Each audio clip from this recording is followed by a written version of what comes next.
നമസ്തേ, എല്ലാവർക്കും സ്വാഗതം. ആറ്റുകാൽ പൊങ്കാല മഹോത്സവം, ഈ വർഷത്തെ പൊങ്കാല മഹോത്സവം പരിസമാപ്തിയിലേക്ക് അടുത്തുകൊണ്ടിരിക്കുകയാണ്. പൊങ്കാല സമർപ്പണത്തിന് ശേഷം കുത്തിയോട്ടം ഉണ്ടാവും, താലപ്പൊലി ഉണ്ടാകും. അങ്ങനെ മറ്റു ചടങ്ങുകളോടുകൂടി പൊങ്കാല മഹോത്സവം അവസാനിക്കും.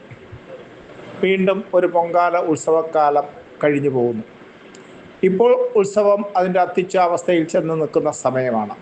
തിരുവനന്തപുരത്ത് എങ്ങും ആർപ്പും വിളിയും കെട്ടിയെഴുന്നള്ളിപ്പും കച്ചവടങ്ങളും വാണിഭങ്ങളും എല്ലാം തകൃതിയായി നടക്കുന്നു.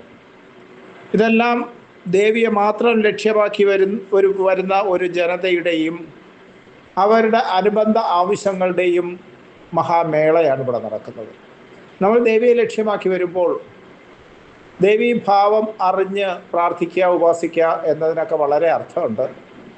എന്തായാലും ദേവിയുടെ അനുഗ്രഹം തേടിയാണ് എല്ലാവരും എത്തുന്നത്. ഏതൊരു ദേവതയുടെയും അനുഗ്രഹം തേടി എത്തുമ്പോൾ ആ ദേവതയുടെ ഭാവം അറിഞ്ഞാൽ, അറിഞ്ഞുപാസിച്ചാൽ, അറിഞ്ഞ് പ്രാർത്ഥിച്ചാൽ, ആ ഭാവം അറിഞ്ഞ് മന്ത്രം ചൊല്ലിയാൽ വളരെ പ്രയോജനമുണ്ടാകും. രാമായണത്തിൽ രാമനോട് പറയുന്നുണ്ട്, ഭാവമാണ് പ്രധാനം. ബാലരാമനല്ല വീരരാമൻ, വീരരാമനല്ല ജാനകീപതിയായ രാമൻ. അതുപോലെ ദേവിക്കും അനവധി ഭാവങ്ങളുണ്ട്. ദേവിയും രാമനും ശിവനും ഗണപതിയും കൃഷ്ണനും ബലരാമനും നന്ദികേശനും ഹനുമാനും ഗരുഡനും എല്ലാം ഒരേ ദൈവത്തിൻ്റെ വ്യത്യസ്ത രൂപപരിണാമങ്ങളാണ്, വ്യത്യസ്തങ്ങളല്ല. ഇവിടെ ഈ സമയത്ത് ആറ്റുകാൽ പൊങ്കാല മഹോത്സവ സമയത്ത് നമ്മൾ ദേവിയുടെ ഭാവങ്ങളെ കുറിച്ചാണ് ഏറ്റവും കൂടുതൽ അറിയേണ്ടത്. ദേവിക്ക് ഏറ്റവും ഇഷ്ടപ്പെട്ട കീർത്തനങ്ങളും ഭജനകളും പ്രാർത്ഥനകളും ഒക്കെ ഏത് രീതിയിലാണ് എന്നതാണ്. ദേവിയെ സംബന്ധിച്ച് പറയുകയാണെങ്കിൽ, യാ ദേവി സർവഭൂതേഷു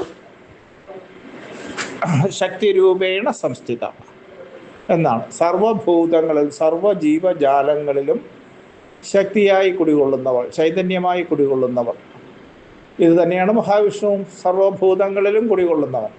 ഇത് രണ്ടും രണ്ടാവില്ല ഒരിക്കലും. ലളിതാ സഹസ്രനാമത്തിൻ്റെ ആചാര്യൻ ഹയഗ്രീവനാണ്. ഹയഗ്രീവ മഹർഷിയോട്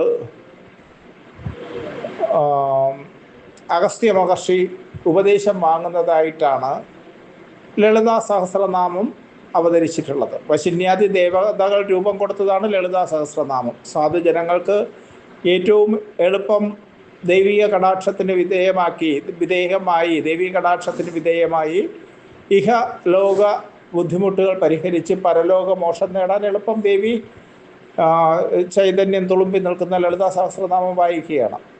ഇത് മഹാവിഷ്ണു അഗസ്ത്യ മഹർഷിയോട് പറയുകയാണ്. അഗസ്ത്യ മഹർഷി തൻ്റെ പൂർവ്വകാല ആത്മാക്കൾ, തൻ്റെ പിതൃക്കൾ മോക്ഷം കിട്ടാതെ ഇരിക്കുന്നതിനെ ചൊല്ലി ഭഗവാനോട് അപേക്ഷിക്കുന്നു. ഭഗവാനെ തപസ് ചെയ്ത് പ്രത്യക്ഷപ്പെടുത്തി അപേക്ഷിക്കുന്ന കൂട്ടത്തിൽ ഇതും കൂടി ചോദിക്കുന്നുണ്ട്, സാധാരണക്കാരെങ്ങനെ മുക്തി പ്രാപിക്കുമെന്നുള്ളത്.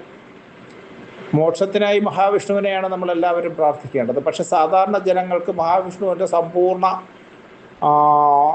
രൂപഭാവ സങ്കല്പങ്ങൾ എളുപ്പം സാധ്യമായെന്ന് വരില്ല. ശ്രീകൃഷ്ണൻ്റെ രൂപത്തിലൊക്കെ സാധ്യമാവും. പക്ഷെ മഹാവിഷ്ണു തന്നെ ഉപദേശിക്കുന്നത് വളരെ എളുപ്പം പ്രസാദിക്കും, ലളിതാഭാവത്തിൽ എന്നെ ആരാധിക്കൂ എന്നാണ്. മഹാവിഷ്ണുവിനെ തന്നെ ആരാധിക്കണം, പക്ഷേ അത് എൻ്റെ അപരരൂപമായ ലളിതയുടെ രൂപത്തിൽ ആരാധിക്കണമെന്നാണ്.